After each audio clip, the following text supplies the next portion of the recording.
طرف یہ کروڑوں مسلمان ہیں جن کا پورا صاف کر دیا گیا ہے اور کوئی بولنے کے لیے تیار نہیں. یہ ہماری احساس کی موت نہیں ہے تو اور کیا ہے؟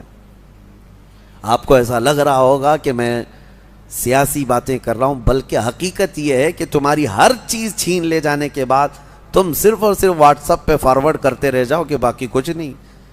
آج ہم نے تلاوت کی ہے سورہ رعد میں. سورہ رعد جو ہے یہ 13ویں پارے میں آئی ہوئی سورہ ہے. اس سورہ کے متعلق یاد رکھ لیجئے بڑی فضیلت والی سورہ ہے، اور جب کسی کے نزع کا وقت آ جائے اور روح نکلنے میں تکلیف بڑھ جاتی ہو تو فرمایا گیا کہ اس کے سرانے کے پاس سورہ رعد کی تلاوت کرے، اس کی روح آسانی سے نکل جائے گی.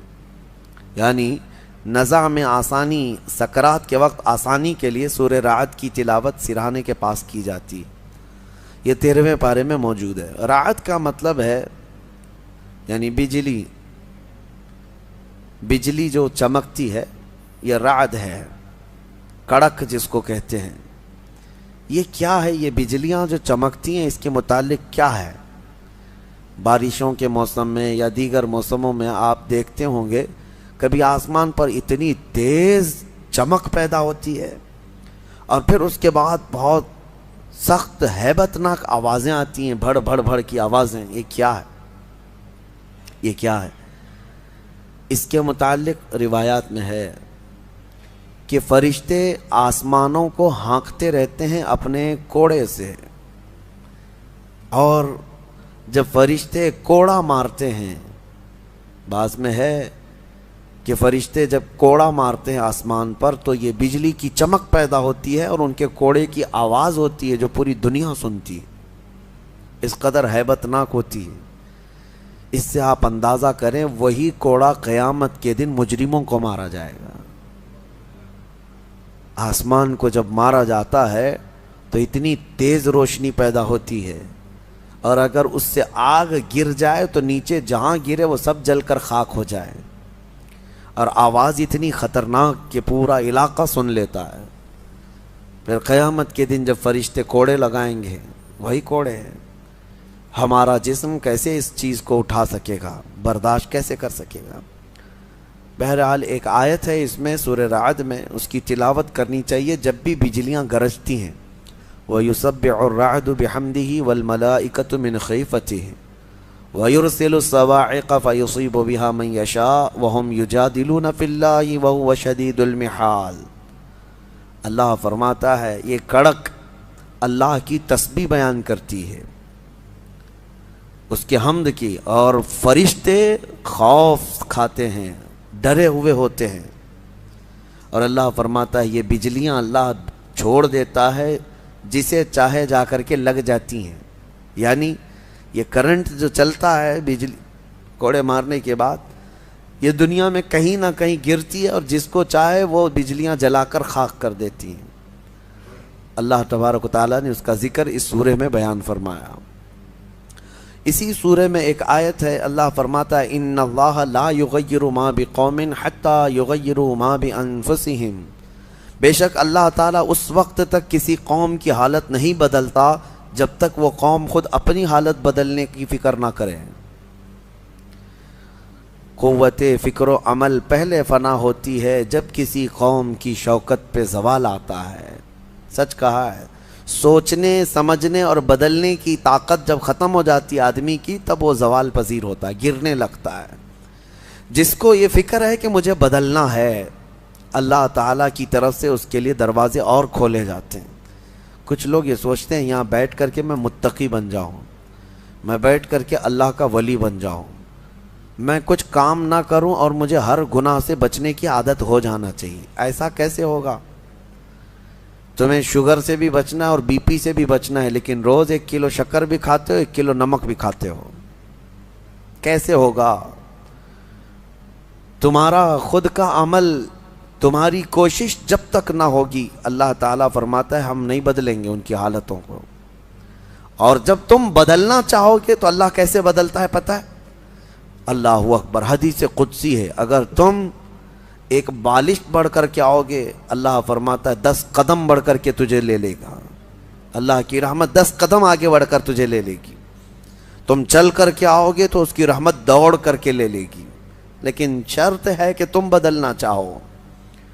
تم نے اگر جس دن یہ ارادہ کر لیا، عزم کر لیا، اللہ کی طرف سے مزید دروازے کھولے جاتے ہیں۔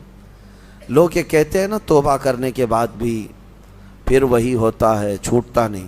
مسئلہ توبہ کا یہ نہیں ہے کہ گال پہ تھپڑ مار لینا، توبہ کا یہ ہے عزم کرنا، پکا ارادہ کرنا، اور اللہ سے یوں عرض کرنا کہ تیرا وعدہ ہے کہ جو بدلنا چاہے، جو بڑھنا چاہے تو اسے بدل دے گا، میں بدلنے کے لیے آگے بڑھ رہا ہوں مولا، اب تو رحمتیں بھیج۔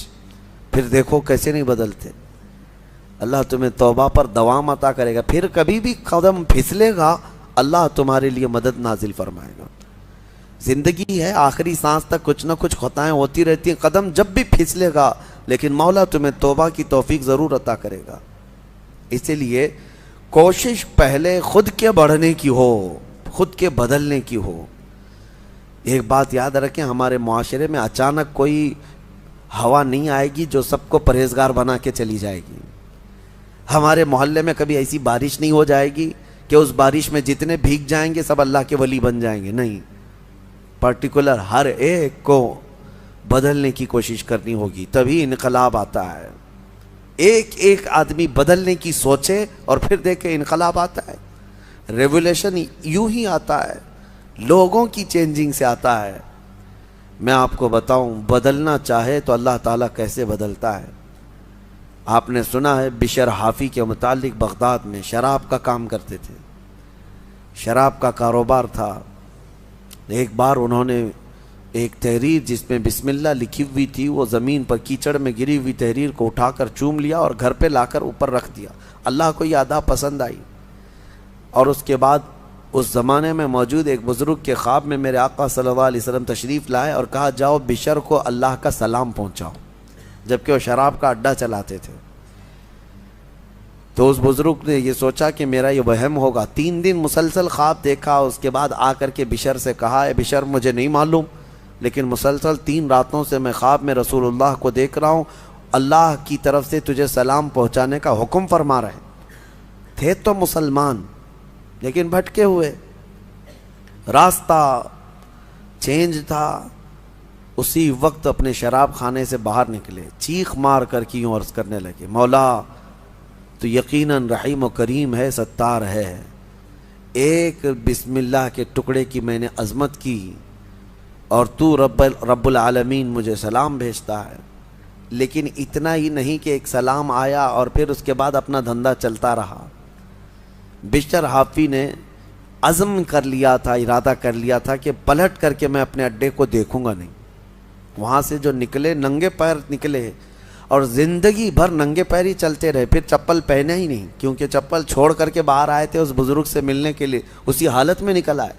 تو جب کسی کا پکا ارادہ ہوتا ہے تو اب اللہ تعالیٰ نے ان کے لیے ایسے دروازے کھولے، اللہ اکبر، وہ بغداد کے قطبوں میں شمار ہوئے ہیں، قطب الاقطاب تھے، اللہ کے ولیوں میں تھے۔ اور حد تو یہ ہے کہ ایک بزرگ نے دیکھا بغداد میں ایک کتے نے راستے پر پیشاب کیا ہے، پخانہ کیا شہر کے راستے پہ۔ اس بزرگ نے فرمایا جاؤ دیکھو آج بشر حافی کا انتقال ہو گیا ہوگا۔ تو لوگ جا کر کے معلوم کیے تو صحیح میں اسی دن حضرت بشر حافی کا انتقال ہوا تھا۔ اس بزرگ سے پوچھا گیا آپ کو کیسے خبر ہوئی؟ کہا کہ جب تک بشر حافی زندہ تھے پورے بغداد کے کسی راستے پر کوئی جانور پیشاب و پخانہ نہیں کرتا تھا، اس لیے کہ وہ ننگے پیر چلا کرتے تھے۔ اللہ نے ہر راستے کو ان کے لیے پاک کر رکھا تھا۔ یہ ہے رحمت الہی، جب بدلنا چاہے بندہ مولا اس کے پیروں کو بھی چلنے کے لیے پاک راستے عطا کرتا ہے۔ میرے عزیزو، اسی لیے اعلیٰ حضرت نے ترجمہ بھی کیا کیا، اہدنا الصراط المستقیم کا، کہ اللہ تو سیدھا راستہ دکھا نہیں، چلا، کیونکہ اب میں چلنے کی کوشش کر رہا ہوں، میں آ گیا ہوں، نماز میں آیا ہوں، یہ سیدھا راستہ ہی تو ہے، لیکن اب آگے اے مولا تو چلا۔ جس کی بھی یہ دعا قبول ہوئی مولا کریم اس کو آخری سانس تک ہدایت پر رکھے گا، چلائے گا۔ لیکن میرے عزیزو بنیاد یہی ہے، قرآن کی یہ آیت ہمیں بتاتی ہے تمہاری طرف سے شروعات ہو، پھر اللہ کریم کی طرف سے رحمتیں کھل جائیں گی۔ گھر میں بیٹھ کر کے صرف